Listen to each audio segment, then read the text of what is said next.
안녕하세요 여러분, 셀렉트 오스트레일리아 대표 이정민 법무사입니다.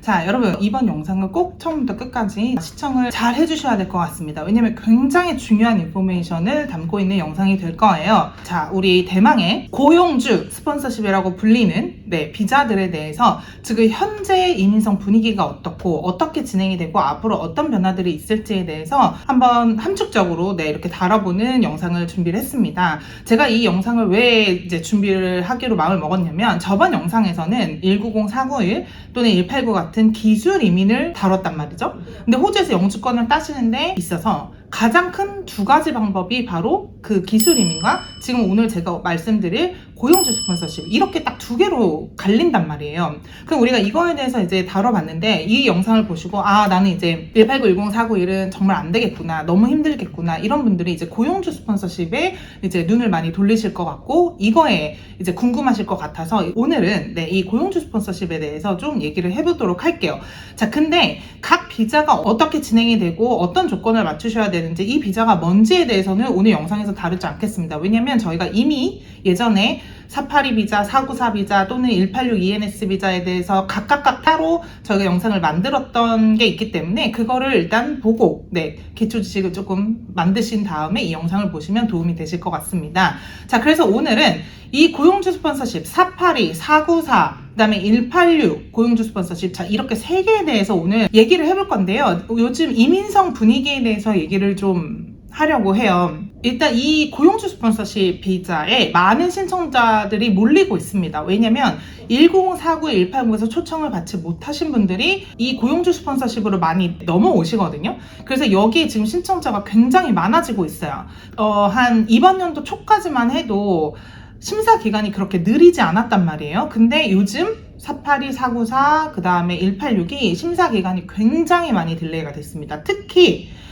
186, 그 다음에 482 같은 경우에 지방에 계신 고용주가 아닌 경우, 그러니까 지방에서 일을 하지 않으시는 분들 같은 경우에는 요즘 심사기간이 너무 많이 딜레이가 됐기 때문에 좀 오랜 심사기간을 생각을 하셔야 될 것 같습니다. 그래서 예를 들어서 ENS 같은 경우에는 지방이 아닌 경우 요즘 한 1년에서 1년 반까지도 프로세싱 타임을 생각을 하셔야 될 것 같고, 지방이신 경우엔 대신 좀 빨라진 것 같아요. 그래서 빠르면 요즘 한 3개월 안에도 다 마무리가 되는 것 같고, TSS 같은 경우에도 482 비자 TSS 같은 경우에도 지방에 계신 분들 같은 경우에는 한 달, 2달 정도밖에 안 걸리시는 것 같고, 지방이 아니신 분들 같은 경우에는 TSS이지만 한 6개월 정도는 기다려 보셔야 될 것 같습니다. 그리고 494 비자 같은 경우에는 원래 지방에 있는 고용주랑만 할 수 있는 비자이기 때문에 494 같은 경우에도 요즘 한 3개월에서 6개월 사이면 마무리가 되는 것 같습니다. 그래서 지금 이민성에서 벌어지고 있는 것 중에 가장 크게 도드라지는 특징이 바로 이거예요. 지방에 있는 고용주들을 먼저 심사를 하는구나. 그래서 지방에 계신 분들 같은 경우에는 비자가 좀 빨리 진행이 되고, 먼저 지방이 아닌 곳들은 우선순위에서 좀 밀려서 좀 오래 기다리셔야 되는구나. 자, 요렇게 정리를 해보실 수 있을 것 같습니다. 그리고 두 번째로 지금 이민성에서 많이 일어나고 있는 일 중에 하나가 뭐냐면요, 바로 모니터링입니다. 이 모니터링이 뭐냐면요, 바로 감사예요. 우리가 이걸 오디시라고도 부르기도 하고 또는 모니터링이라고 부르기도 하는데, 자, TSS나 ENS나 491을 하고 계시는 경우, 자, 이민성에서 불시에 그 회사로 찾아갑니다. 이게 바로 우리가 감사, 오딧 또는 모니터링이라고 하는 프로세스인데요. 요즘에 ENS 심사를 하는 중에 이 모니터링은 거의 다 가는 것 같아요. 그래서 당연히 이 모니터링이 오지 않고 ENS가 승인이 되는 케이스들도 있지만, 저희가 워낙 이 고용주 스폰서십을 하는 케이스가 저희가 많다 보니까, 저희가 이렇게 보니까 이게 굉장히 많은 확률로 ENS를 신청하시는 경우에는 이민성에서 모니터링을 가서 실제 이 사람이 그 일을 하고 있는지, 실제 이 사람의 연봉은 얼마인지, 이 사람의 근무 시간은 뭔지, 이거를 확인을 한 다음에 ENS가 승인이 되더라고요. 그래서 이거는 앞으로 쭉 이런 추세가 이어질 것 같아서, 지금까지 모니터링을 받지 않고 ENS가 만약에 승인이 되셨던 분들은 럭키한 거겠지만, 지금 아직 ENS를 기다리고 계시는 분들은 아마도 모니터링이 오고 나서 승인이 될 것으로 그렇게 기대를 하셔야 될 것 같습니다. 자, 그리고 TSS 같은 경우에는 TSS를 내주기 전에는 모니터링을 가는 것 같지는 않은데, TSS를 받고 나서 그리고 나서 이 사람이 TSS에서 말한 포지션과 연봉을 받으면서 이 회사에서 일을 하고 있는 게 맞는지 안 맞는지를 확인하러 불시에 방문을 할 수도 있는 것 같습니다. 자, 이걸 하는 이유에 대해서 좀 말씀을 드리면 실제로 이 회사에서 일을 하지 않음에도 불구하고 여기서 일을 하는 것처럼 꾸며서 ENS, TSS 또는 494 이런 고용주 스폰서십을 신청하시는 신청자 수가 굉장히 많이 늘었어요. 아무래도 102나 491이나 다른 비자 쪽으로 영주권이 힘들다 보니까 이 고용주 스폰서십으로 몰리는데 많이 몰리다 보니까 그 안에서도 진실하지 않은 이제 케이스들이 많아진 것 같아요. 그래서 이민성도 이거를 걸러내기 위해서 이렇게 모니터링 실사를 시작을 하는 것 같습니다. 자, 그래서 실사가 오면, 모니터링이 오면 어떻게 오냐면 보더포스 이제 그 이민성 직원들이 이렇게 제복 같은 걸 입고 옵니다. 한 2명에서 뭐 많게는 4명 이렇게 오기도 하고, 그 전에 언제 갈게 얘기를 해주고 오는 게 아니라 그냥 어느 날 갑자기 와요. 와서 사파리 비자를 신청해서 승인을 받은 사람 또는 ENS를 지금 신청하신 분, 뭐 494를 신청하신 분, 자, 이 분들을 거기 있는 직원들에게 물어봅니다. 이 사람이 여기서 일을 하고 있는지, 그리고 그분이 여기 있는지 찾아요. 그래서 그분이 그날 거기서 일을 하고 있으면 뭐 문제가 될 게 없죠. 자, 근데 그분이 그날 일을 하고 있지 않아요. 그러면 예를 들어 데이오프일 수도 있고, 그죠? 휴가를 갔을 수도 있고, 여러 가지 이유가 있을 수 있습니다. 그걸 증명만 하시면 돼요. 다만 거기 있는 직원들도 그렇고 아무도 이 사람을 아는 사람이 없다. 그럼 의심스럽겠죠. 우리 시청자분들 그리고 저희 고객분들은 본인이 일하고 있는 회사에서 TSS, DNS를 신청하셨을 거라고 저는 믿고 있기 때문에 이런 불미스러운 일은 벌어지지 않을 거라고 생각합니다. 어쨌든 첫 번째 확인하는 부분은 이 사람이 진짜로 이 회사에서 일을 하고 있는지가 이제 첫 번째 확인하는 요소이고요. 두 번째는 이 사람이 연봉이 얼마인지를 확인합니다. 왜냐면 ENS, TSS, 494 이런 비자를 신청하실 때 무조건 고용주 스폰서십은 고용계약서를 넣게 되어 있어요. 지금은 이제 미니멈이 7만 불이잖아요. 이거 이상으로 분명히 고용계약서를 넣었을 거예요. 그리고 몇 시간을 일했을 때 이 금액을 받겠다라고 고용계약서에 정확하게 명시가 되셨을 거고, 이게 노미네이션에도 다 명시가 됐을 거란 말이에요. 그럼 이대로 하고 있는지를 확인합니다. 그래서 페이슬립 확인하고요. 로스터가 있는 회사인 경우에는 로스터 확인을 합니다. 그래서 이게 사실인지 아닌지 요것을 확인을 하고, 그 다음에 요즘 가장 또 많이 이제 확인하는 부분이 바로 슈퍼애뉴에이션이에요. 그래서 연금을 납부를 하지 않으시는 경우, 이것도 어쨌든 법을 어기시는 거기 때문에 웨이즈가 잘 나갔는지 슈퍼애뉴에이션을 잘 내고 있었는지 요거를 확인하는 게 두 번째 요소입니다. 그 다음에 이제 세 번째 같은 경우에는요, 이걸 많은 분들이 모르시는 것 같은데, 내가 사장님인데 우리 직원을 스폰서를 해준 거잖아요. 그러면 내가 스폰서로서 의무가 있으십니다. 그 의무가 뭐냐면, 이렇게 이민성에서 찾아오거나 이민성에서 서류 요청을 했었을 때 달라는 서류를 줄 수 있어야 되고, 이걸 거부하지 마셔야 됩니다. 그래서 만약에 이민성 직원이 그 자리에서 페이슬립 줘봐, 아니면 뭐 로스터 줘봐, 뭐 이런 식으로 했어요. 근데 그걸 거부하신다든지, 이렇게 되면 스폰서의 의무를 어기신 게 돼요. 그리고 만약에 그날 바로 서류가 없을 수도 있잖아요. 사장님이 그날 없으셨을 수도 있고,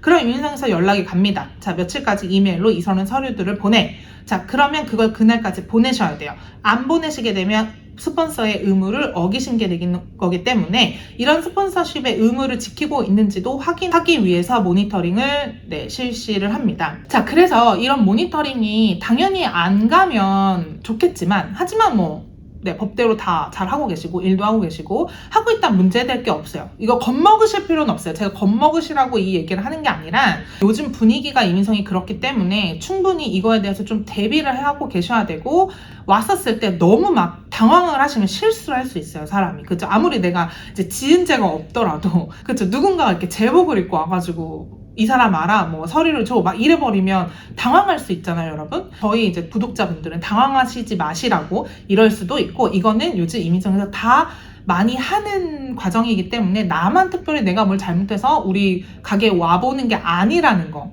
그거를 좀 알려드리고 싶었고, 그래서 이걸 알고 계시면 아무래도 그때 이정모 법무사님이 말씀하셨던 게 이거였구나. 우리는 페이슬립도 있고 로스터도 있고 내가 여기서 일도 하고 있고 내 연봉이 얼마고 내 근무 시간이 몇 시간인 거 다 숙지를 하고 계시면 네, 아주 스무드하게 잘 넘어갑니다. 그리고 나서 바로 거의 ENS 영주권이 승인이 돼요. 근데 여기서 이제 뭔가 의심스러운 게 생긴다든지 달라는 서류를 주지 않는다든지 이 사람이 일을 하고 있지 않은 것 같이 의심이 되거나 자 이러는 순간 요구되는 서류도 굉장히 많아질 수도 있고 네, 결국엔 ENS가 이제 승인이 되지 않는 거절이 될 수도 있는 그런 상황까지 올 수가 있습니다. 그러니까 정말 최악의 상황까지 올 수가 있기 때문에 요것들을 이민성에서 이런 요즘 분위기구나 이거를 좀 숙지를 하고 계셨으면 좋겠어요. 자 여러분 이제 7월 1일 이후로 네, 바뀌는 몇 가지 사항들이 있는데요. 우리 TSS 관련해서는 좋은 소식이 있었죠. 제가 저번 영상에 말씀드린 것처럼 11월 23일 이후로 신청하시는 TSS 신청자들은 풀타임 경력 2년이 아니고 1년으로 줄었다. 그래서 요거는 이제 확정이 됐기 때문에 시행이 될 것 같고요. 자 7월 1일부터 시행하는 법 중에 네, 좋지 않은 소식이 하나가 있어요. 이게 뭐냐면, 이게 좋은 소식일 수도 있겠지만, 이제 호주는, CPI, 그, 소비자 물가 지수가 측정이 됐고, 이게 올랐습니다. 그래서, 자, TSS 494 186 ENS 비자를 신청하실 때, 현재 미니멈 연봉이 7만 불인데, 이게, 네, 소비자 물가 지수 CPI에 의해서 73,150불로 인상이 됩니다. 그래서 73,150불이 이제는 미니멈 연봉이 될 거고요. 자, 이게 언제부터 시작이 되는 거냐? 자, 7월 1일 날부터 접수가 되는 모든 ENS, TSS 494 노미네이션에 적용이 됩니다. 무슨 말이냐면 7월 1일 전에 이미 이 세 종류의 비자의 노미네이션을 7만 불로 신청하신 분들 같은 경우에는 상관이 없는데 자, 7월 1일 이후로 신청하시는 분들 같은 경우에는 새로운 네, 연봉 금액을 맞추셔야 된다는 얘기예요. 자, 그리고 마지막으로 고용주 스폰서십이 요즘 많이 까다로워요. 그러니까 심사 기간도 늘었고 이런 모니터링, 감사도 오고 하면서 한 가지 더 좀 뚜렷하게 보여지는 특징은 일단 심사가 굉장히 까다로워졌습니다. 그래서 거절률이 작년, 재작년에 비해 굉장히 높아졌어요. 이유는 여러 가지가 있겠지만 실제로 이 사람이 정말 필요한 게 아님에도 불구하고 이 사람에게 비자를 도와주기 위해서 해준 게 아닐까라는 이민성에서 의심이 많이 커진 것 같아요. 아무래도 다른 방법으로 영주권이 힘드니 이쪽으로 많이 몰리는 것 같은데 그러면 이 사람들이 진짜 이 회사에서 필요해서 이 비자를 해주는 건가? 이거에 대한 의심이 굉장히 높아졌습니다. 그래서 가장 거절을 많이 하는 두 가지 이유가 있어요. 첫 번째는 이 사람이 이 회사에서 정말 필요하다고 우리는 생각하지 않아요. 아무리 철저하게 준비를 한다고 해도 사실상 이 고용주 스폰서십 같은 경우에는 이민성에서 굉장히 주관적으로 판단할 수 있는 비자 중에 하나예요. 그러니까 이민성 이 심사관, 케이스 오피서가 생각했었을 때 우리가 아무리 이 많은 서류를 갖다가 보여주고 정말 우리 이 사람이 필요해라고 해도 이 심사관이 개인적으로 생각을 했었을 때 아니 충분히 호주 사람들을 고용을 해서 쓸 수 있고 굳이 이 외국 사람이 아니어도 돼 라고 판단을 하면 거절을 할 수 있어요. 네, 이게 이민성이 가진 파워 중에 하나거든요. 그 다음에 이제 두 번째로 많이 거절하는 사유 중에 하나는 financial capacity라고 해서 이 회사가 이 사람에게 7만 불 플러스 11% 연금까지 하면 거의 1년에 8만 불이란 말이에요. 이 사람에게 8만 불을 주면서까지 앞으로 몇 년 동안 이 회사를 유지할 수 있을까? 이 사람의 연봉 이거를 맞춰줄 수 있을까? 그 정도의 경제적인 능력이 되나 이 회사가? 자, 이거에 대해서 굉장히 말이 많습니다. 이것도 어떻게 보면 굉장히 이민성에서 주관적으로 판단할 수 있는 부분 중에 하나거든요. 자, 회사는 지금까지 정리된 회계 자료를 내요. 그러면 그건 이미 발생한 소득에 대한 거고 그리고 이 회사가 앞으로 얼마나 벌지에 대해서는 사실 미래적인 거기 때문에 예측이 힘듭니다. 내일 당장 무슨 일이 일어날지 모르는데 앞으로 1, 2년 동안 우리 회사가 연 매출이 얼마가 날 것이며 이걸 어떻게 100% 정확하게 예상을 하겠어요. 그죠? 자, 지금까지 매출이 잘 났음에도 불구하고 네, 이민성에서 봤었을 때 그래도 이 연매출로는 또는 이 지금 현재 회사 구조로는 이 사람에게 앞으로 연봉을 7만 불, 8만 불, 9만 불을 줄 만큼 회사가 튼튼하다고 우린 보지 않아. 자, 이런 식으로 또 거절을 합니다. 그래서 회계 자료도 굉장히 꼼꼼하게 먼저 리뷰가 돼야 되고요. 그 다음에 앞으로 어떤 회사에 뭐 호재가 있는지, 예를 들어 뭐 회사 뭐 비즈니스 익스펜션이 있으신지, 뭐 아니면 뭐 새로 딴 컨트랙트가 있다든지, 아니면 뭐 예를 들어 음식점 같은 경우에는 뭐 오프닝 아워를 좀 더 뭐 늘린다든지, 그러니까 여러 가지 우리 회사가 앞으로 더 성장해 나갈 수 있고, 그다음에 우리는 이 사람이 정말 필요하다라는 것을 증명할 수 있는 서류들이 굉장히 많이 준비가 돼서 접수를 하셔야 될 것 같습니다. 근데 다시 말씀드리지만 이렇게 한다고 해도 이민성에서 아니 우리는 그렇게 생각하지 않아라고 하면 충분히 거절을 할 수 있는 그런 비자줄 중에 하나예요. 그래서 정말 많이 안타깝기도 하고 솔직히 개인적으로도 마음이 좋지 않은 시기인 것 같습니다, 여러분. 자, 그리고 만약에 여러분 비자가 거절된다고 우리 가정을 했었을 때도 이게 정말 뭐 세상이 끝나는 게 아니에요. 당장 한국으로 쫓겨나고 막 이런 건 아니고요.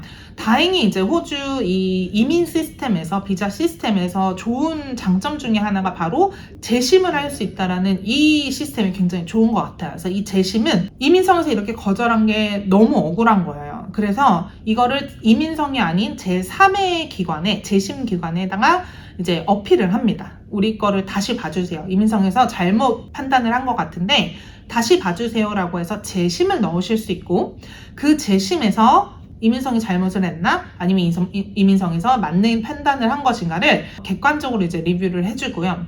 자, 이거를 하는 와중에 브리칭 비자도 계속 유지가 되고 있기 때문에 호주에 계시면서 재심 결과를 보실 수도 있습니다. 자, 그래서 마무리를 하자면요, 여러분.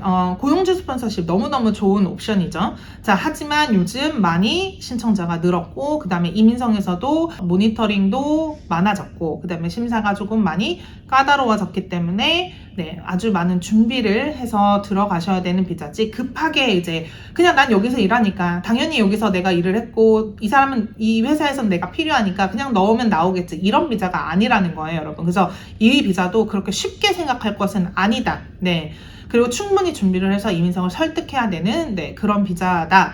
하지만 그럼에도 불구하고 아무래도 기술이민 1049-189보다는 당장 내가 조건이 되고 고용주가 오케이만 해준다면 바로 들어갈 수 있는 비자 중에 하나이고 가장 영주권을 또 많이 받으시는 방법 중에 하나이기 때문에 충분히 고려를 해보실 만한 비자지만 준비를 잘 해서 넣어야 된다. 이런 여러 가지 비자는 개개인마다 회사마다 요구되어지는 서류가 다를 수도 있고 그렇기 때문에 반드시 상담을 본인에 맞게, 본인의 회사에 맞게 받고 나서 진행을 하셔야 되는 비자예요. 그래서 만약에 개인 상담이 필요하시면 저희 밑에 항상 더보기란에 저희 상담 신청하실 수 있는 링크를 달아드리니까요. 그쪽으로 상담 신청해 주시기 바랍니다. 그러면 이번 영상도 유익하셨기를 바라고 다음 영상에서 또 뵙겠습니다. 감사합니다.